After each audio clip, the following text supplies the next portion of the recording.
নমস্কার বন্ধুরা, প্রবাসী পাকশালা আর লাইফস্টাইল চ্যানেলে সবাইকে স্বাগত। আজকে শেয়ার করছি সজনে ডাঁটার স্যুপের রেসিপি।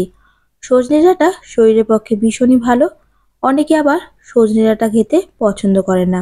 যারা সজনে ডাঁটা খেতে পছন্দ না করেন তাদের জন্য আজকে স্যুপ নিয়ে হাজির হয়ে গেছি। সম্পূর্ণ ভিডিওটা দেখবেন, আশা করি আপনাদের ভালো লাগবে। আর ভালো লেগে থাকলে চ্যানেলটা সাবস্ক্রাইব করতে ভুলবেন না। নিয়ে নিয়েছি সজনে ডাঁটা। সজনে ডাঁটাটা আমি একটু বড় বড় টুকরো করে কেটে নেব। আঁশটা ছাড়ানোর প্রয়োজন নেই। এরকম করে বড় বড় টুকরো করে সব কটা সজনে ডাঁটা কেটে নেব। কেটে ভালো করে জল দিয়ে ধুয়ে নেব। যতটা স্যুপ আপনারা তৈরি করবেন সেই অনুযায়ী সজনে ডাঁটাটা নেবেন, কারণ এখানে শুধুমাত্র সজনে ডাঁটা দিয়ে কিন্তু স্যুপটা তৈরি হবে। বিশেষ করে বাচ্চারা কিন্তু সজনে ডাঁটা খেতে একদমই পছন্দ করে না। বাচ্চাদের অবশ্যই এরকম করে একটু স্যুপ তৈরি করে দেবেন। নিয়ে নিলাম প্রেসার কুকার। প্রেসার কুকারের মধ্যে সজনে ডাঁটাটা দিয়ে দিলাম। দিয়ে দিচ্ছি একটা বড় সাইজের পেঁয়াজের হাফটা পেঁয়াজ দু টুকরো করে দিয়ে দিলাম। যদি ছোট সাইজের পেঁয়াজ হয় গোটা একটা পেঁয়াজ দিয়ে দেবেন। দিয়ে দিলাম দুটো বড় সাইজের রসুন কোয়া। যদি আপনাদের কাছে ছোট সাইজের হয় তাহলে 4 থেকে 5টা রসুন কোয়া দিয়ে দেবেন। হাফ ইঞ্চি আদা টুকরো দিয়ে দিলাম। 1 টিস্পুন লবণ দিচ্ছি। 1 টিস্পুন জিরে গুঁড়ো। আমি এখানে কোনো রকম হলুদের ব্যবহার করছি না। যদি আপনাদের মনে হয় একটু হলুদ দিলে ভালো হয় অবশ্যই দিয়ে নিতে পারেন। 1 কাপ জল দিয়ে দিলাম। প্রেসার কুকারটা কভার করে 3 থেকে 4টে সিটি দিয়ে নেব।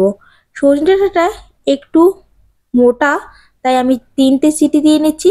যদি একটু পাতলা হয় তাহলে 2টো সিটি দিয়ে দিলে কিন্তু সজনে ডাঁটাটা ভালো মতো সিদ্ধ হয়ে যাবে। 3টে সিটি দেওয়ার পরে আমি ভাপটা ভালো করে বের করে ঢাকাটা খুলে নিলাম। দেখুন সজনে ডাঁটাটা খুব ভালো মতো সিদ্ধ হয়ে গেছে। আর এই গরম জলটা থেকে সজনে ডাঁটাটা তুলে নিচ্ছি। এই জলটা কিন্তু আমি ফেলে দেব না। জলটার মধ্যে যে পেঁয়াজ রসুন আদাটা আছে আমি ভালো করে এরকম করে একটা ছাঁকনি দিয়ে ছেঁকে নিচ্ছি। আর জলটা আমি সাইড করে রেখে দিচ্ছি। ছেঁকে নেওয়া পেঁয়াজ আদা রসুনটা আমি একটা মিক্সিং বোলে রেখে দিলাম। অপরদিকে সজনে ডাঁটাটা ঠান্ডা হয়ে গেছে। এবার এরকম করে ভেঙে নিয়ে একটা স্পুন দিয়ে ভিতর থেকে যে সাদা অংশটা আছে অংশটা তুলে নেব। আর বাকি যে ডাটা অংশটা কিন্তু আমার কাজে লাগবে না, আমি ফেলে দেবো। এরকম করে একটা চামচ দিয়ে টেনে নিলেই কিন্তু সাদা অংশটা খুব সহজে বেরিয়ে আসবে।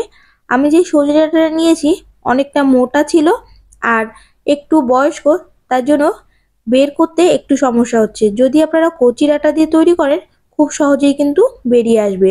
আর এরকম করে না ছাড়িয়ে যদি একটু বেশি সিটি দিয়ে নেন তাহলে সরাসরি মিক্সিং বোলে দিয়ে পেস্ট করেও কিন্তু স্যুপটা তৈরি করে নিতে পারবেন। যেহেতু আমার সজনে ডাঁটাটা একটু শক্ত শক্ত ছিল তাই আমি আলাদা করে ছাড়িয়ে এভাবে তৈরি করছি। ভালো করে ছাড়িয়ে নিয়েছি সাদা অংশটা। এবার একটা মিক্সিং বোলে দিয়ে ভালো করে মিহি পেস্ট তৈরি করে নেব। যদি মনে হয় পেস্টটা একটু গোটা গোটা থেকে গেছে তাহলে অবশ্যই একটু ছেঁকে নেবেন। আর পেস্টটা খুব মিহি তৈরি হয়েছে বলে আমি আর ছেঁকে নিলাম না। এবার স্যুপটা তৈরি করার জন্য একটা ফ্রাই প্যান গরম করে দিয়ে দিলাম 1 টুকরো বাটার। বাটারটা সম্পূর্ণ মেল্ট হয়ে যাওয়ার পরে দিয়ে দিচ্ছি পেঁয়াজ কুচি। পেঁয়াজটা দিয়ে 1 থেকে 1.5 মিনিট নাড়াচাড়া করে ভেজে নেব। খুব বেশি কিন্তু ভাজা করার প্রয়োজন নেই। দিয়ে দিলাম কাঁচা লঙ্কা কুচি। কাঁচা লঙ্কাটা অবশ্যই বুঝে দেবেন। যদি বাচ্চাদের জন্য তৈরি করে থাকেন কাঁচা লঙ্কার পরিমাণটা একটু কমিয়ে দেবেন, কারণ বাচ্চারা কিন্তু বেশি ঝাল খেতে পছন্দ করে না। আবারও 1 মিনিট মতো নাড়াচাড়া করে ভেজে নিলাম। এবার যে পেস্টটা আমি তৈরি করে রেখেছিলাম পেস্টটা দিয়ে দিচ্ছি। পেস্টটা দিয়ে হালকা করে একটু নাড়াচাড়া করে সজনে ডাঁটা সিদ্ধ করে রাখা যে বাকি জলটা ছিল জলটা দিয়ে দিলাম। সজনে ডাঁটার পুষ্টিগুণ কিন্তু জলটার মধ্যেই থেকে গেছে, তাই জলটা কিন্তু অবশ্যই ফেলে না দিয়ে এভাবে দিয়ে দেবেন। স্যুপের স্বাদও যেমন ভালো হবে আর পুষ্টিগুণ কিন্তু সম্পূর্ণ ঠিকঠাক থাকবে। দিয়ে দিলাম 1 টিস্পুন চিনি। চিনিটা স্বাদের ব্যালেন্সটা তৈরি করে। যদি অপছন্দ থাকে স্কিপও করতে পারেন। দিয়ে দিলাম 1 টিস্পুন ভিনিগার।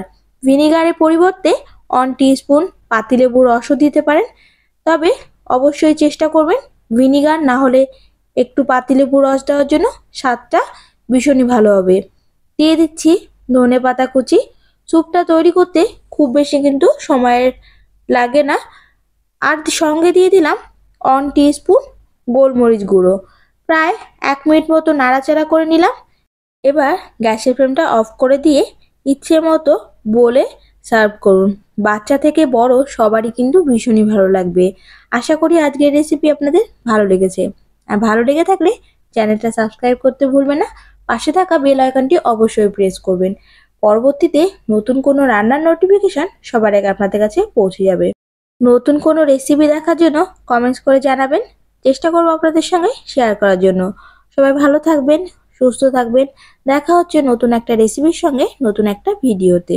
সবাইকে অনেক অনেক ধন্যবাদ।